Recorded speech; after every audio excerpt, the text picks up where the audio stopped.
Atos dos Apóstolos, capítulo 1. O livro dos Atos dos Apóstolos é um livro que ele sucede os evangelhos. Então, nós temos os evangelhos que contam a história da promessa cumprida, do nascimento de Jesus, da sua infância, seu ministério, sua paixão e ressurreição. Depois que Jesus, nesses 4 evangelhos, conta a sua história contada por 4 evangelistas, vem o livro dos Atos. Os Atos dos Apóstolos é exatamente o que acontece depois que Jesus encerra o ministério terreno, é glorificado aos céus e dá para a igreja uma missão. Nós temos que nos voltar a isso. Observe que o tema praticamente do livro todo é Atos 1:8, em 40 dias, ou seja, é o cumprimento dessa missão que parece ser simples, mas que um versículo expressa um universo de realidades na nossa vida pessoal e naquilo que a gente faz no mundo. Deixa eu falar para vocês, antes da gente ler, está fechado, está aí, né, com o dedinho marcando, Atos 1:8.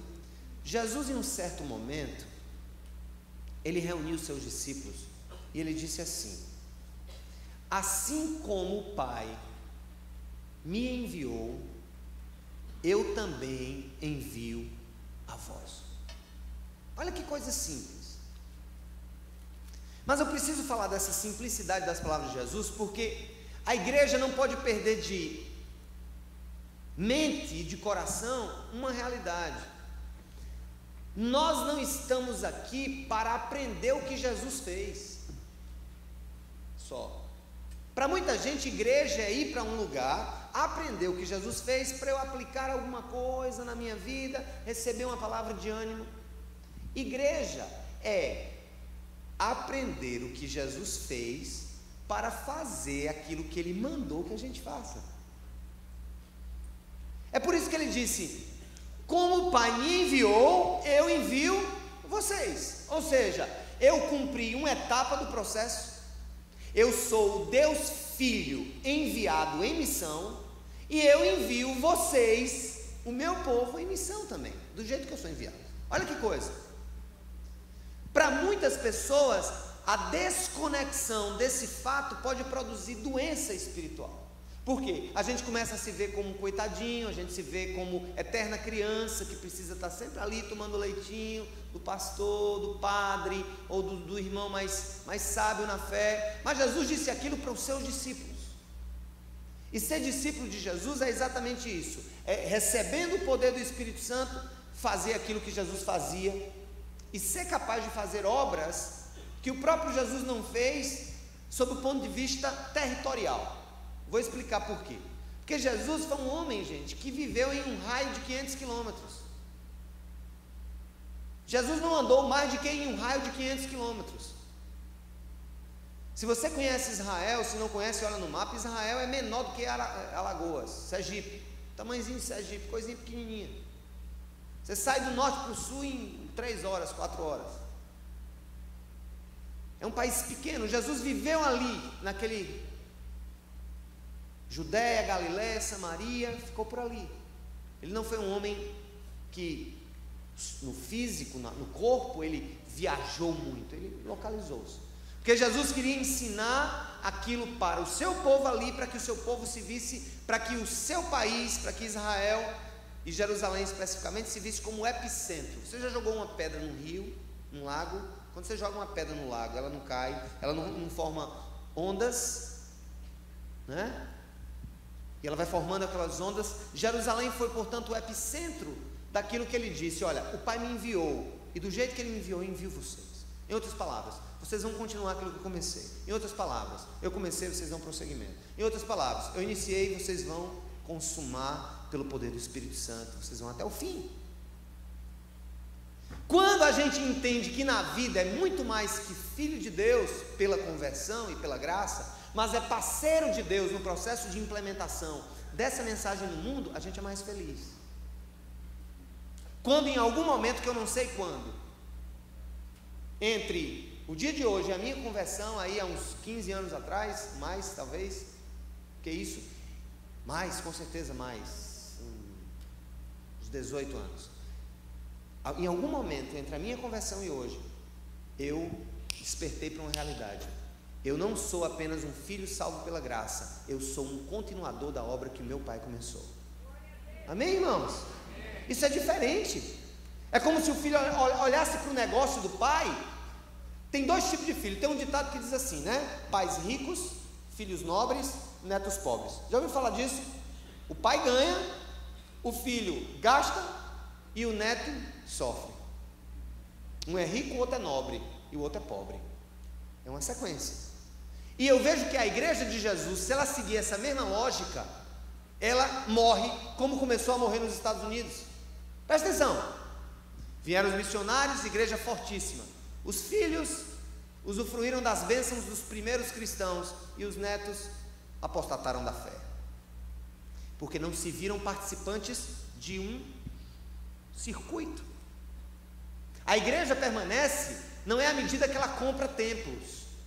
E é interessante que um cidadão veio dizer assim, porque eu defendo que a igreja não precisa de espaços seus, ela basta ter uma praça. Inclusive eu estou doido para entregar esse prédio, a gente economizar dinheiro, se reunir no meio da rua, porque isso aqui. E uma pessoa chegou e disse uma vez, alguns missiólogos assim, não, para a igreja permanecer em algum lugar e a obra ser completa, ela tem que ter um templo. Eu digo, rapaz, se fosse assim, a Europa estava cheia de cristãos hoje. Você passa pela Europa, pela Alemanha, pela Holanda, é cheia de igreja fechada, igreja que se transformou em boate, igreja que se transformou em cabaré, igreja que se transformou em tudo, depósito. Por quê? Porque nós temos essa compreensão de consumidores e não de o quê? Donos da visão.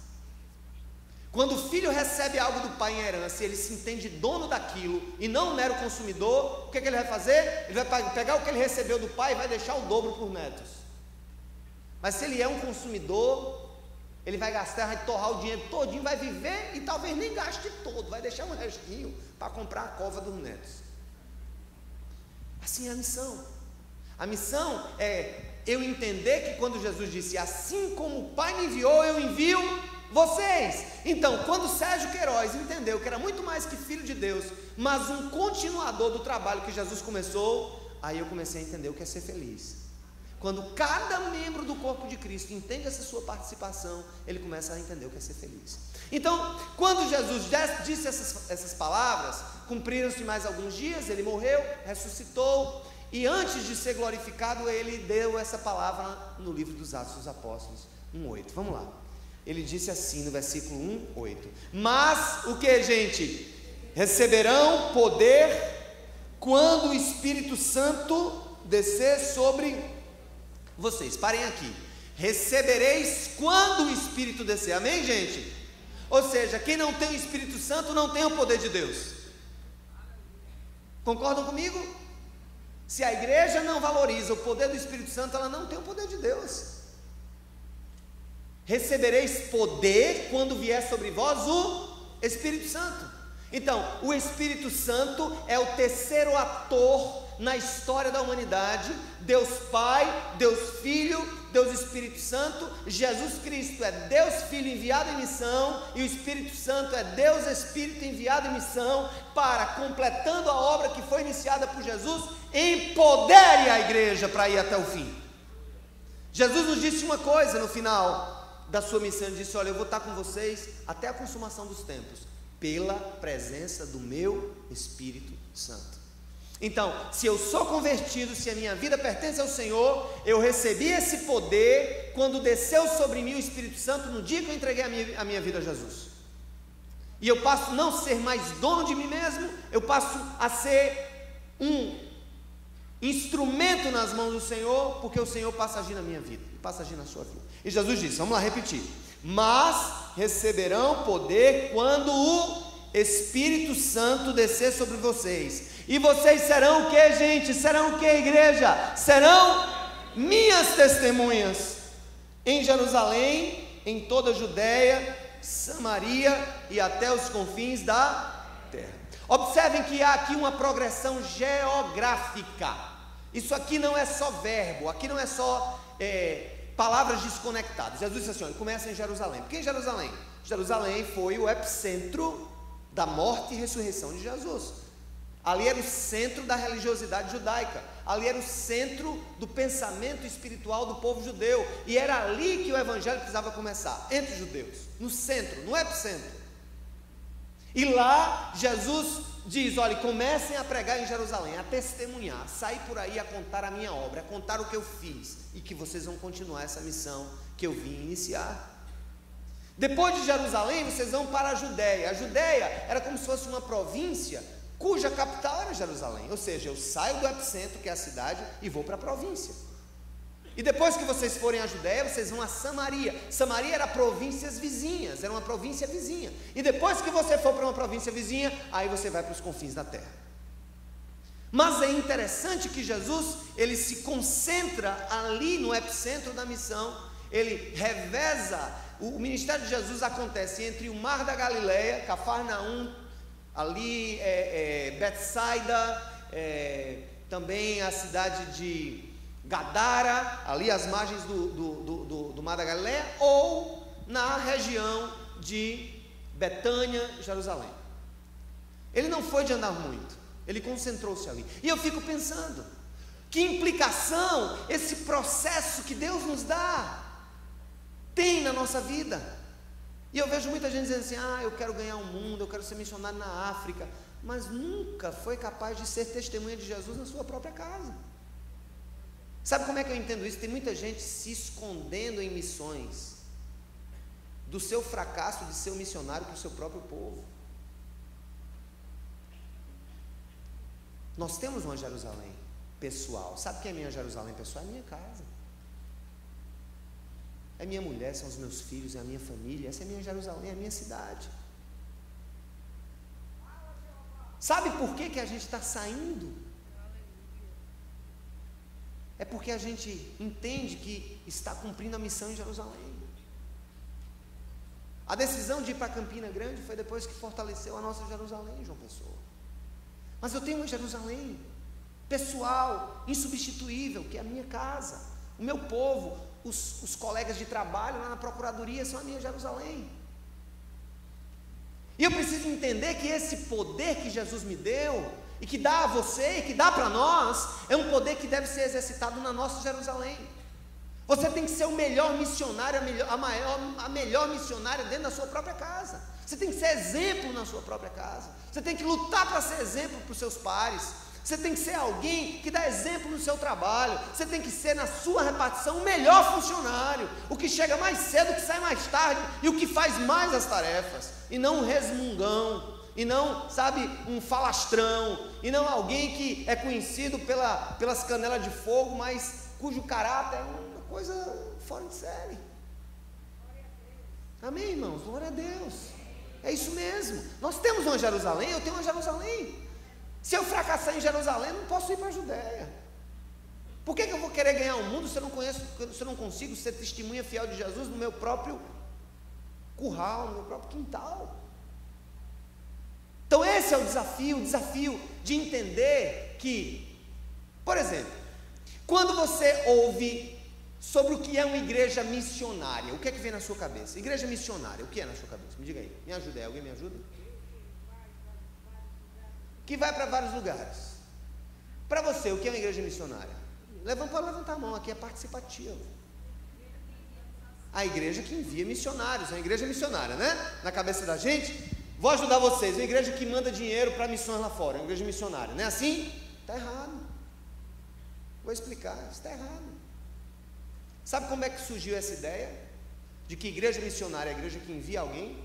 Surgiu com os nossos irmãos americanos. E sabe como surgiu? A América, os Estados Unidos, foi conhecido como a maior nação evangélica do mundo durante muitos anos. Porque os Estados Unidos, gente, foram formados com base nas Escrituras. Você vê que é uma nação que na nota de dólar tem o quê? In God we trust. Confiamos em Deus. Na nota. Você pega a Constituição americana, ela é baseada na ética cristã. que é que acontece com os nossos irmãos americanos? O evangelho cresce tanto naquela nação que ela se torna uma nação cristã genuína. Então o que é que ele vai fazer? Ele vai mandar missionário dos Estados Unidos para outras nações, para fazer o quê? Para que se repita o processo americano. E aí eles vieram para as Américas, vieram para o Brasil, os presbiterianos, os batistas, os congregacionais, os assembleanos, e tudo isso a gente tem que aplaudir e dizer glória a Deus. Mas sabe o que começou a acontecer com os Estados Unidos, especialmente dos anos 80 para cá? O país começou pelas grandes imigrações latino-americanas, asiáticas, indianas. O país está se tornando plural. E os netos daquelas gerações antigas ficaram pobres do evangelho, especialmente depois da cultura liberal do sexo, drogas e rock and roll, que foi notabilizada pelo movimento hippie. Então a nação perdeu a sua força. E os pastores americanos começaram a refletir sobre a necessidade de se verem novamente como campo missionário. E eles começaram a ter que redimensionar o que significa ser uma igreja missionária. Uma igreja missionária pode ser até aquela que envia pessoas para fora, e eles começam a criar um novo termo, e eles chamam de igrejas missionais, as igrejas que se veem como um todo, do pastor ao porteiro, do professor de escola bíblica ao tesoureiro, do novo convertido ao mais velho, se veem todos como povo enviado de Deus para ganhar a sua Jerusalém. Então o que é que está acontecendo? Está acontecendo um movimento inverso. Estão indo agora missionários para os Estados Unidos plantar igrejas lá, para americanos. Porque o lema do pai rico, filho nobre e neto pobre também acontece na tradição do evangelho. Nós precisamos passar isso para os nossos filhos. Olha, se você, pai, se contenta apenas em trazer seu filho para a igreja em razão das suas convicções pessoais de fé, seu filho vai ser nobre na fé, mas não vai passar os conteúdos vitais da vida para os filhos. Porque a experiência dos filhos dessa geração vai ser uma experiência meramente de participação consumista em toda essa dádiva do evangelho. Mas aconteceu um fato muito interessante aqui em Atos. É que quando Jesus disse Jerusalém, depois o que, gente? Depois o que? Depois o que? Judéia. Depois o que? Samaria. Depois o que? Pica-mula. Vai ganhar o mundo, vai espalhar o evangelho pelo mundo. Sabe o que os apóstolos fizeram? Ficaram em Jerusalém. Aí sabe o que Jesus fez? Que Deus fez? 35 anos mais ou menos depois de ele ter ascendido ao céu e a igreja estática em Jerusalém, ele mandou perseguição.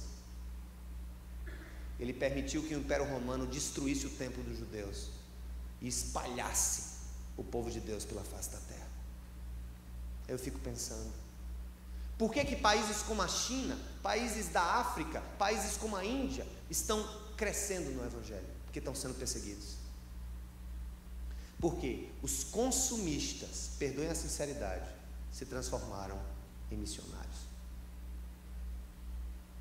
Quando eu faço isso aqui, eu não estou incluindo todo mundo, mas eu tenho certeza que aqui tem muita gente que vem para a Cidade Viva para consumir bens espirituais. Só. Porque o estacionamento é legal, porque o ar-condicionado funciona às vezes, entendeu? Porque tem uma luz legal. E eu digo mesmo, nem que você não volte mais aqui. Mas o evangelho só se fortalece na vida de uma pessoa quando ela sai da posição de consumidor das dádivas da geração anterior e passa a ser produtor dos atos missionários de Deus na sua vida. É assim que nós criamos musculatura espiritual. Amém, igreja? É assim que a gente prevalece. É assim que os nossos irmãos estão prevalecendo na China, se escondendo em cavernas, se escondendo na igreja chamada underground, debaixo do chão, escondido, porque lá não pode. Você sabe que na Arábia Saudita, por exemplo, não se pode construir igreja. É proibido. Só pode mesquita, não pode construir igreja. Mas os muçulmanos estão construindo mesquita com força na Europa. Lá não pode, mas o evangelho está acontecendo. O povo está ali, sabe, não tem lugar para se reunir, não tem um pastor almofadinha para pregar, não tem, ali, é todo mundo ali, ó, sabe, vivendo o evangelho, uns aos outros, a missão, assim como, e a palavra de Jesus vem no coração deles, assim como o Pai enviou a Jesus, Ele nos enviou, e a gente está aqui, e Ele vai estar com a gente até o final dos tempos. E a gente vai fazer diferença nesse mundo, amém? A gente vai mudar a história, a gente vai mudar a cabeça das pessoas pelo poder do evangelho, a gente vai proclamar o juízo de Deus contra a corrupção, a gente vai proclamar o juízo de Deus contra toda iniquidade, a gente vai proclamar o juízo de Deus sobre a depravação, a prostituição, a pornografia. Nós vamos declarar isso porque nós somos povo de Deus, amém, irmãos? E aí a gente sai da comodidade. Às vezes eu penso que a Cidade Viva é o Domingão do Serjão.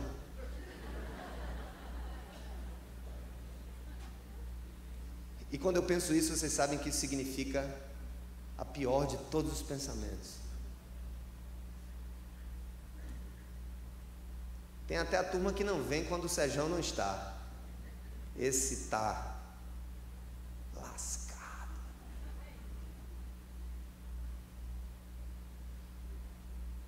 Jerusalém, Judeia, Samaria, os confins da terra. Vão. Todo ser humano que tem o Espírito Santo tem que ter as nações como preocupação do seu coração. O que acontece no mundo perdido lá na África, que não conhece ao Senhor, faz parte, deve fazer parte de suas preocupações. Mesmo que você não vá botar os pés lá, você tem que orar por aquele povo. Esse livrinho nos ensina a orar por isso. Orar para que Deus avance, mesmo que eu não vá com os meus próprios pés, eu vou com a minha boca, com o meu espírito, com a minha oração, com a minha intercessão, com as minhas contribuições. Mas todos nós, sem exceção, temos que ter essa determinação de Jesus no coração. Eu tenho a minha Jerusalém, eu tenho a minha Judeia, eu tenho a minha Samaria, eu tenho que ter os confins da terra. Eu e Samara participamos de uma conferência na igreja de Hilson, o ano passado.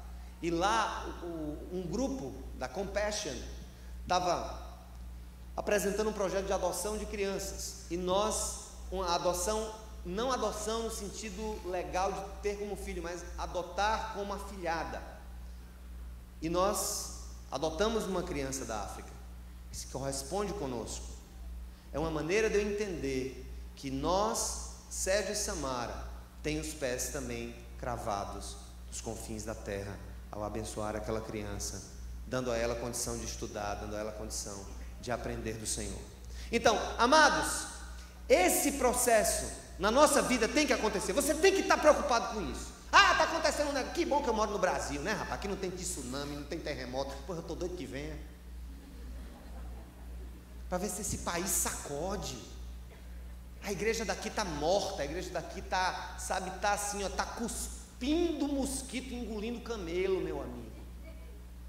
Ah, não pode isso, mas a depravação está dando na canela, entendeu? Depravação no meio da juventude, no meio da adolescência, no meio dos casais. Sabe por quê? Porque nós somos consumistas. Quando a gente internaliza a missão e diz isso, opa, o Espírito Santo está em mim, sai para lá, Satanás, não vem encher meu saco não aqui, que eu sou propriedade do Senhor. Eu quero trabalhar, gente. Tu sabe quando é que a gente se livra das artimanhas do Senhor? Quando a gente está trabalhando para Deus. Pode ter certeza. Quando eu estou em guerra, quando eu estou assim, está acontecendo alguma coisa, eu já acordo tirando as bielas, cuspindo fogo, sabe? Eu estou sem fazer nada, e pensamento tolo, torpe, na cabeça, eu achei televisão, a porcaria, trabalhando, a missão está no meu coração. Senhor, que essa missão esteja no meu coração toda hora. Jerusalém, Judeia, Samaria, os confins da terra. O meu coração tem que estar voltado para isso.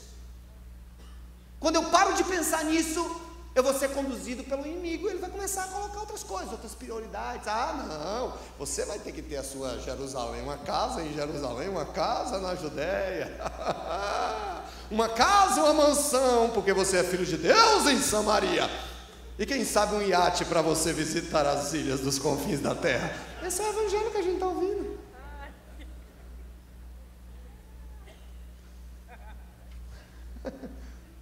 É paulada, meu irmão. é sentir nadando contra a maré. Às vezes eu me sinto nadando contra a maré. É por isso que eu fico pensando, talvez uma perseguição no Brasil seja boa, né?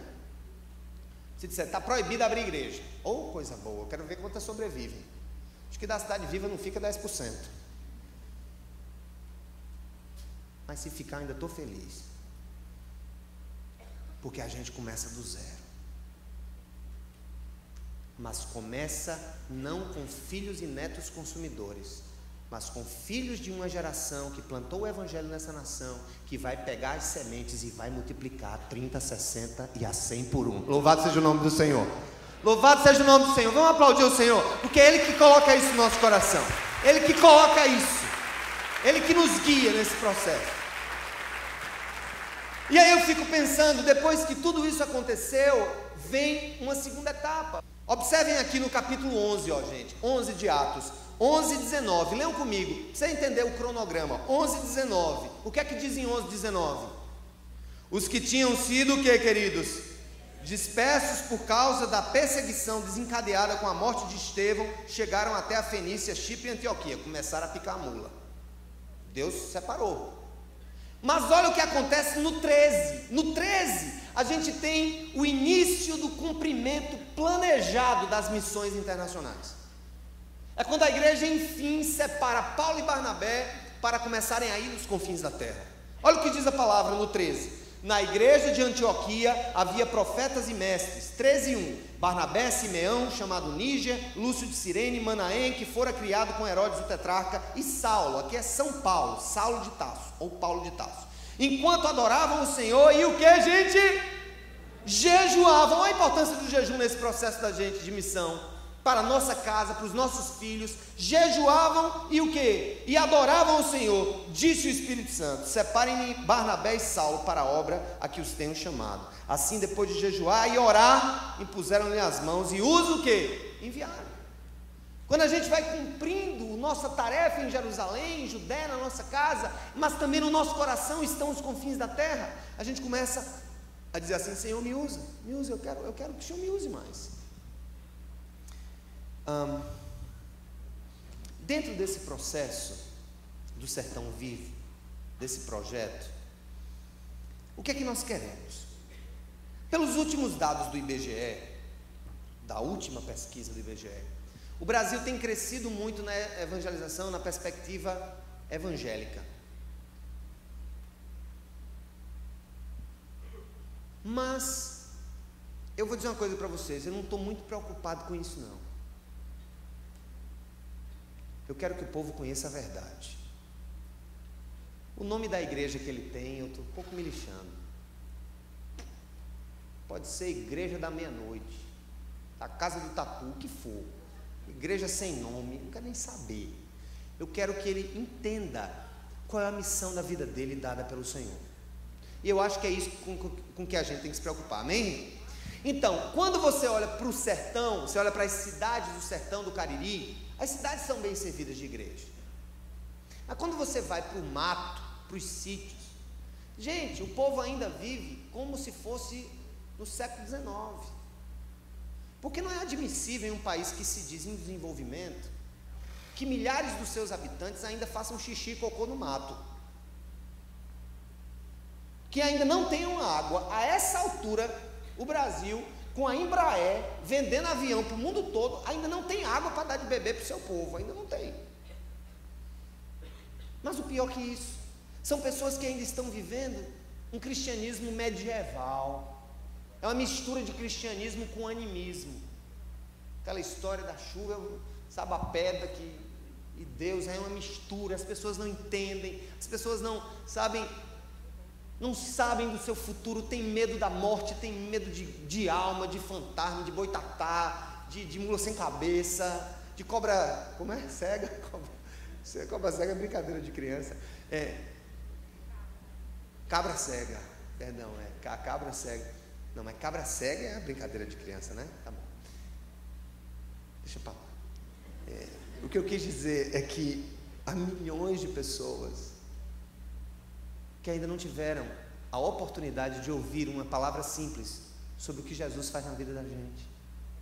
Não o Jesus da tradição cristã, mas o Jesus meu amigo, sabe? Aquele que cuida do meu casamento, cuida do seu casamento, aquele que quer me guiar, ainda que eu não esteja escutando, mas ele quer me guiar.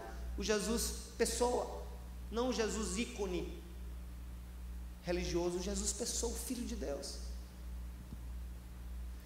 E quando a gente olha para essa região, que não é esse mapa, mas eu estou pegando o cacto aqui, nós mapeamos algumas áreas, nós mapeamos áreas do Crato, Juazeiro e Barbalha, e aqui na Paraíba nós mapeamos uma área próxima da cidade de Pombal. Num total são cerca de 30 comunidades pobres, muitas sem água, muitas sem banheiro, e muitas pessoas sem Jesus. E eu fiquei pensando, ano entra, ano sai, ano entra, ano sai. As igrejas crescem nas cidades do sertão, mas não crescem nos sítios do sertão. Sabe por quê? Porque não dá ibope, meu amigo. Você constrói uma igreja no município, você tem gente para chamar. E no sertão, que tem 50 pessoas, 40, o dízimo não dá nem para pagar a conta da luz. Entendeu? Não é vantajoso. Abrir uma igreja no meio do mato, 30 quilômetros da sede do município, como? Quem é que vai para lá? Então isso começou a inquietar o nosso coração, e ver tudo isso, e ver esse clamor, e saber que Deus está levantando pessoas para fazer isso no Brasil. Eu digo, Senhor, a gente tem que sair da comodidade da gente, aqui está tudo muito bom, aqui está tudo ótimo, a gente tem que arregaçar as mangas e ir para os confins da terra, ou no máximo, ou no mínimo, ir para a nossa Judéia, ou a nossa Samaria, e acudi-los, e levar uma palavra de ânimo, uma palavra de vida.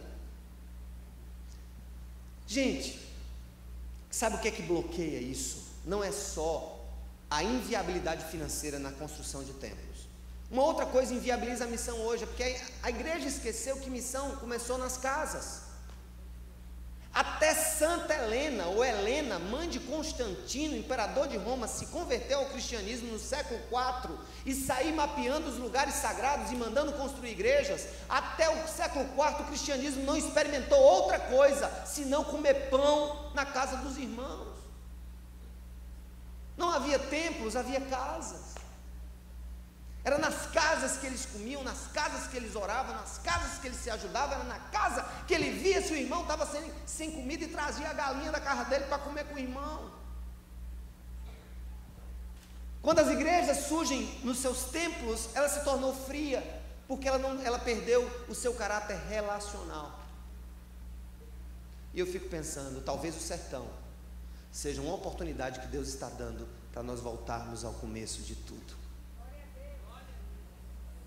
Ao partir de pão de casa em casa, a oração conjunta na manhã antes do trabalho, o encontro no final da noite para contar as bênçãos do Senhor. Um cristianismo autêntico, de vidas investindo em vidas, em que o poder do Espírito Santo se manifesta nos relacionamentos. Amém, irmãos? Estão muito calados hoje, rapaz? Que é isso? Eu já estou pregando pela terceira vez. E aí, nessas nossas idas, a primeira coisa é isso, é a inviabilidade financeira, porque não cabe na cabeça igreja sem templo, o que é antibíblico, essa ideia. Segundo, o clero profissional, é outra coisa que impede o avanço da igreja. O cara vem para a capital, estuda 4 anos de teologia, ele vai querer voltar para o sítio. Volta não, são poucos que ficam lá. E depois eu fiquei pensando nessas idas e vindas. O povo do sertão ama o sertão, o povo do Cariri ama o Cariri, o fazendeiro ama a fazenda, o homem do campo ama o campo. Ele só veio para a cidade por questões outras, não foi por questões de amor. Tem uma música de Luiz Gonzaga, tu toca sanfoneiro, essa música? Enquanto a minha vaquinha tiver o couro e o osso, não? Me dá aqui que eu toco. Mas é mais ou menos assim, né? Essa música retrata um pouco do amor que o povo do sertão, do povo do campo tem pela sua terra. Diz assim: enquanto a minha vaquinha tiver o couro e o osso, e puder com o chocalho pendurado no pescoço, eu vou ficando por aqui, Que Deus do céu me ajude. Quem sai da terra natal, em outros cantos não para. Só deixa o meu Cariri no último pau de arara. Só deixa o meu Cariri no último pau de arara. Isso mostra na canção de Luiz Gonzaga o amor que eles têm por aquele lugar. E sabe quem é que tem que ser o missionário que vai ganhar o sertanejo? É o sertanejo. Sabe quem vai ganhar? É o analfabeto mesmo, é o fazendeiro, é o vaqueiro analfabeto, ele que vai ganhar o povo para Jesus. Porque se for esperar pelos engravatados, um palitosado, não vai dar, porque não chega, tem poucos no mercado, não dá. E a igreja primitiva, ela cresceu assim, com o seu próprio povo. Quando Paulo vai a Éfeso, ele manda nomear líderes de onde? De Éfeso. Nós temos que chegar no sertão e dizer para o sertanejo, mesmo que ele não saiba ler direito, ou que ele não saiba ler nada, você pode ser um agente de transformação, porque não é pela sua força e pelo seu conhecimento, é pelo poder do Espírito Santo em sua vida. E nessa viagem nós conhecemos um pastor lá em Pombal, chamado pastor Sérgio, estava conosco nos 2 cultos, com um bebezinho, foi para casa descansar, que amanhã nós temos treinamento às 8 horas da manhã, sobre o projeto. E aí, na nossa saída, fui eu, o pastor Olavo, foi outro presbítero da igreja, chegamos lá em Pombal, paramos no meio da pista e chegamos em um povoado chamado Mufumbo. Olha o nome do negócio, Mufumbo, Mufumbo, é o nome do sítio. E aí, estou dizendo isso para você não pegar a palavra e dizer que eu disse um palavrão na igreja, pelo amor de Deus, né? Então, vocês estão rindo de quê, rapaz? E eu cheguei e comecei a conversar com o pastor Sérgio, ele contando do amor que ele é bombeiro, ele é policial, bombeiro, trabalha em Souza, se eu não me engano, mas é um profissional a serviço do reino. Foi estudar teologia, mas é profissional, é como a gente aqui na cidade, trabalha e quando vai descansar carrega pedra, é assim. E ele começou um trabalho nesse povoado, começou a pregar o evangelho para aquelas pessoas, e muitas pessoas entregando a vida ao Senhor, e famílias inteiras. E lá naquele momento, a gente está sentado numa roda, debaixo de um pé de oiticica, e tinha um senhorzinho aqui do meu lado, rapaz, que eu conversava, falava, o zoinho dele brilhava assim. Aí eu perguntei, como é seu nome? Zé Pedro. Zé Pedro. Estava ali o bichinho, olhando para mim, empolgado. E eu começo a conversar, e os olhos dele começam a brilhar. Eu digo, rapaz, a gente tem que expandir. Você está aqui no Mufumbo, rapaz, mas tem um bocado de sítio aqui. Olha aquela serra. Eu olhei, tem uma serra, aquela serra. Não, aquela serra não tem ninguém. Tem menino ali com 14 anos que não foi numa cidade. Digo, mas rapaz, é mesmo. Sabe quem é que vai ganhar esse povo? Quem vai ganhar esse povo é esse povo. Eu digo, seu Zé Pedro, o senhor faz o quê? Você não faz, eu trabalho aqui na roça. E o senhor estudou, né? Eu sou analfabeto. Eu não sei ler nem escrever, não sei de nada. Mas eles vão falando a palavra de Deus, eu vou, e repetindo, né? Ora, papagaio repete, quanto mais eu.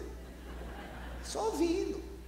João 3,16, João 1, e a minha cabeça vai enchendo, e eu vou, e aquilo ali, aquele pouquinho que eu estou sabendo, eu saio semeando, eu já ganho um bocado de gente na minha casa. Só com o que eu escuto. Eu digo, olhei para ele assim, tu sabe quem vai ser pastor aqui da região? Tu. Eu vi a hora o cabo voar, meu amigo. Mas aí o olho dele teve um brilho diferente. Eu digo, sabe por quê que Deus vai te usar? Porque não tem ninguém nessa terra que tenha algo mais do que você tem, algo mais importante do que você tem e algo mais poderoso que você tem. No máximo eles podem ter a mesma coisa que você tem, porque você tem o próprio Deus vivendo dentro de você e vai lhe habilitar a fazer aquilo que Ele te chamou para fazer. Amém, irmãos? Amém. Mas isso não entra no pensamento de muita gente. Não dá, não pode, tem que ir para o seminário, passar 4 anos estudando, depois eu tenho que fazer um estágio de mais 2 anos, depois mais 3 anos. Chega, cansa de falar e nunca chega. Quando eu olho para a história do Evangelho, eu vejo assim 4 personagens que me chamam a atenção: uma prostituta de Samaria, um cego, um endemoniado e um centurião romano. Nenhum dos 4 tinha acesso ao que os líderes judaicos tinham de conhecimento. Para a mulher samaritana, Jesus disse, vai chamar teu marido. Quando ele disse, vai chamar teu marido, que ela não tinha, ela aproveitou e pregou o evangelho para toda a cidade. Chegou com o endemoniado, que queria ir com Jesus. Ah, Jesus, eu quero ir contigo, fui liberto. Não, você vai ficar aqui na sua cidade, vai falar das maravilhas que eu disse. Tornou-se o primeiro missionário da Decápolis grega. Não conhecia nada. Escuta, o que aconteceu com você, se é que aconteceu, porque se não aconteceu, nem vai contar, melhor você contar uma piada, mas se aconteceu alguma coisa na sua vida, se Deus tocou a sua vida algum dia mesmo, se o Espírito Santo entrou aí e fez no seu coração, a sua história é suficientemente capaz de transformar uma vida para Jesus, porque você vai falar de uma obra do Espírito Santo em sua vida, que vai servir para abençoar outra vida. É simples.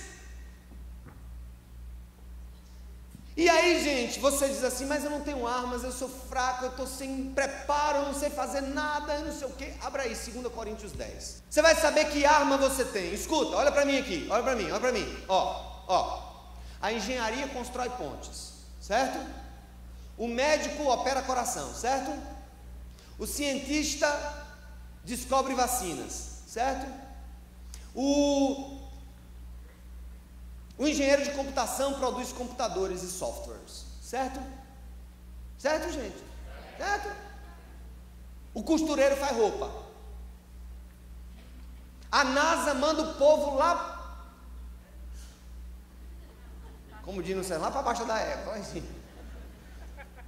Foram para a Lua, pisaram na Lua. Armstrong morreu ontem, ou foi antes de ontem.